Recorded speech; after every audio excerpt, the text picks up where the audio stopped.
This is A Ruined Chapel by Moonlight. I'm your host, Bertold Gambrel. Today I'm reviewing Occasional Soulmates by Kevin Brennan. This is a novel with layers. Superficially, it's a chick-lit relationship novel. The narrator, Dr. Sarah Phelan, says as much in the first chapter. This layer is a classic romance of a woman falling in love with a man who at first seems to be Mr. Perfect, but who has hidden Byronic depths. The difference with this book is Dr. Phelan is aware of how her story fits into the conventions of the genre, and repeatedly makes meta-references to what part of the story she's in, or acknowledges different tropes that she encounters. And she has more going on in her life than just her relationship with her new beau, name Dylan Cakebread. She's still getting over her ex-husband, who has become a published author, and dealing with a long-running feud with her sister Ella.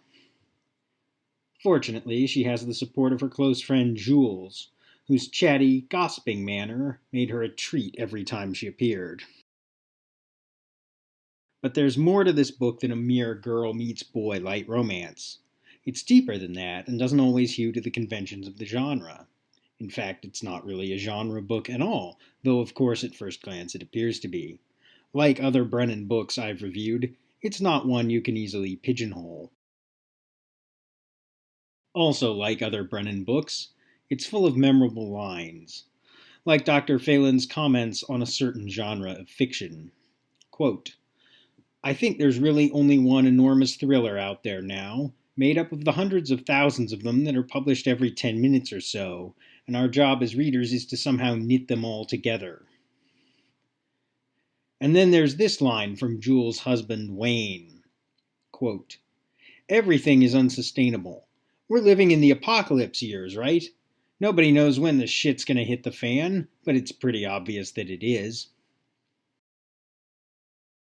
Occasional Soulmates was published in 2014, and this line reminded me of Brennan's later novel, Eternity Began Tomorrow, an environmentalist political thriller that painted a picture of the year 2020 almost as insane as the real one.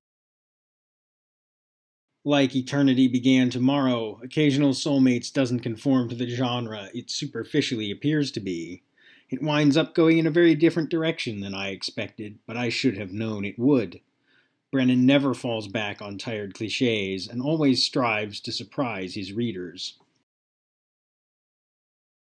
If you like clever literary fiction that has more to it than meets the eye, this is a good read.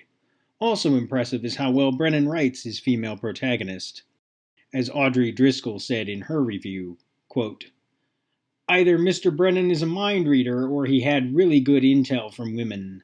I love the girly, gossipy tone of the narration, especially the parts where Sarah and her best pal Jules dissect relationships and classify men." I couldn't agree more. Writing female characters when you're a male is quite tricky, but Brennan manages it beautifully. This is just one more reason why this book is worth your time. Brennan is a master of the craft, and it shows on every page.